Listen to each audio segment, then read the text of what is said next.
In this video, I'm going to help you set up your at-home golf simulator. I did this about 8 months ago. I've got a small space in my garage. I've managed to make it work really well, but thanks to a few companies trying to get the right products, and it's made it really easy to get things set up. One of the things that I found is when I was looking at setting up an at-home simulator, it can be confusing. You don't really know what to get, what's going to fit your space, what exactly do you need to try and make it all work.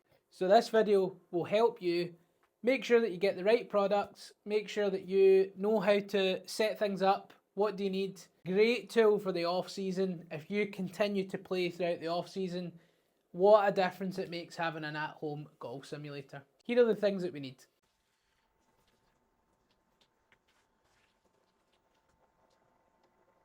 Number one, you need a launch monitor.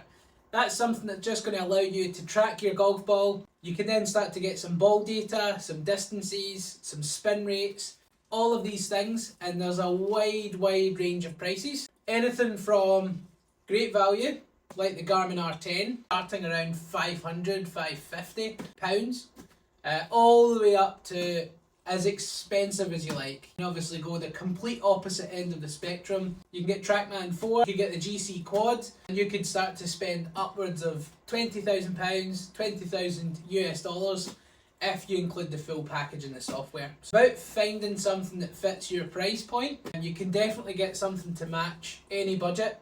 This unit, the Garmin R10, is superb. I would highly recommend this if you're on a budget. And if you look at future videos, we will do a Garmin R10 review, which you can refer to, have a look, and see how it works. In terms of my own setup, I've got a Foresight GC3, which is really good. It gives you great ball data, the same ball data as the GC Quad. You just then need to match that up with a USB cable or Wi-Fi to a gaming laptop, and then from HDMI running up to a projector. I've got the Panasonic VX430 XGA. The launch monitor is really going to be one of the biggest costs. Quite important, depending on what you're after, will decide what price point you're going to be at and what kind of monitor you're looking for.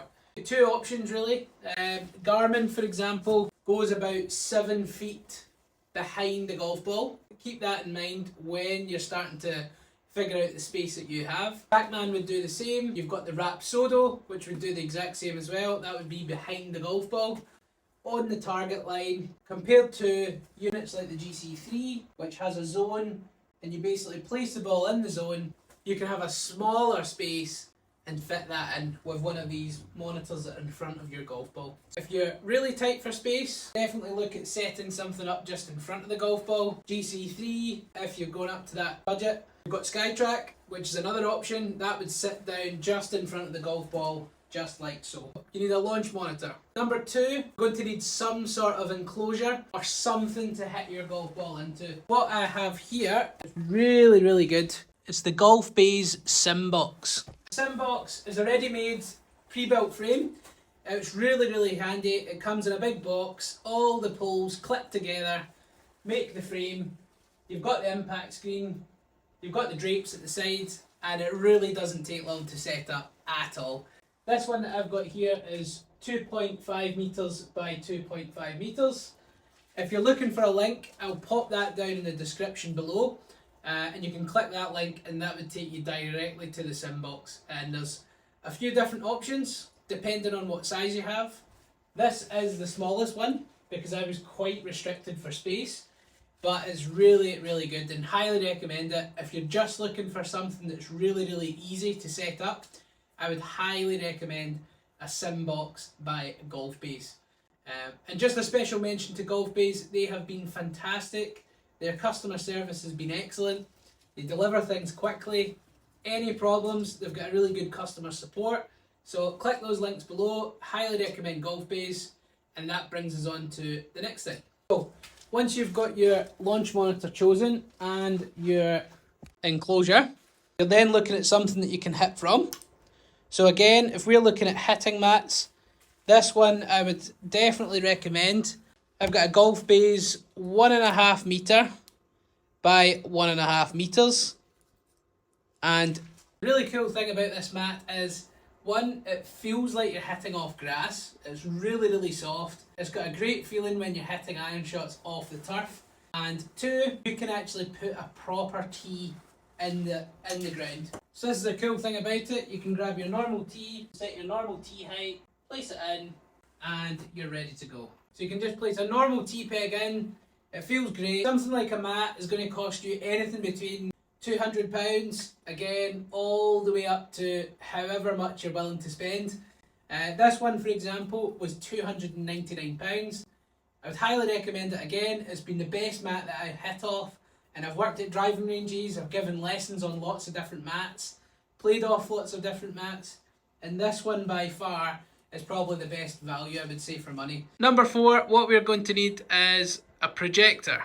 A projector is not absolutely essential. For example, when I had my Garmin back in February, this Garmin R10, this connects to your phone or your iPad, and then you can literally just hit shots with an iPad in front of you or your phone, and you can see all the graphics on your phone, which is really, really cool. So you don't have to get a projector. If you invest in something like a sim in a box and you want to make it look really, really good, then a projector is really going to finish everything off. In terms of projectors, you're looking for possibly a short throw projector. That's because you want to try and get that projector quite close to the screen and it's not in the way. Again, if you're confined to a small space, you are going to need a short throw projector. So check that out. If you've got a lot more space, then you can possibly get away with a long throw projector. But bear in mind, shadows are going to get in the way of the light, and the short throw projectors being closer is definitely going to give you a much, much brighter look, and it's going to fit the screen a lot better. So another thing that you've got to take into account, and I went through a few different projectors before I found a really good one at a good price, is the lumen count. The higher the lumen count, the brighter it's going to be, the better the quality of the picture's probably going to be. So definitely short throw projector with a high lumen count. And as I said, the Panasonic is very, very good. I think it was about $699. I'll put a link down in the description below of the one I have. I'll put another link down for a very similar product from GolfBase, just so you've got a couple of options. And again, you're looking at anything for a really good one, anything between £600 up. Okay, you can get ones that are cheaper, but if you want really good picture quality, that is what you're looking at. Then after all that, and again, this isn't essential, then you might want to look at getting some accessories. So here we have a golf club organisation stand. It's really cool, so you can put your bags down, put all your different things. You can say hello to Chubbs. We've got our hats. I've got my Ryder Cup £5. You can place your golf clubs there. Again, you can get this in the description below. You can get this from GolfBase. You can put some cool photos up and start to finish up the general look of it. Again, here we've got a pyramid tray, just so you can put some golf balls down. You can make this look quite cool. Again, I've got this version here from GolfBase. We've got the GC3 here, which is superb. As I said, it sits in a zone just in front, and that will say ready when your ball's in the zone. Again, check out another video for a GC3 review. We've got our Simbox here, which is really, really good. Get some artificial grass down. That's just from eBay. We've got some more pictures down just to complete the look. It can easily be done on a budget. If you get a Garmin at £500, £500 to £550. If you then get some sort of mat, £200 to £300. Again, that can be done quite easily. This artificial grass is just from eBay. It's just really, really cheap artificial grass. It was like £7 a square metre. It was really, really cheap. Again, that just completes the look if you require it. Your sim in a box is going to be the biggest investment. That's going to cost you about £1,500. And then you've got your projector.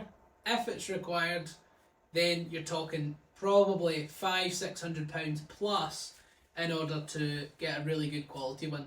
It can be done on a pretty good budget. You don't have to spend tens of thousands of pounds anymore. You can get this all done.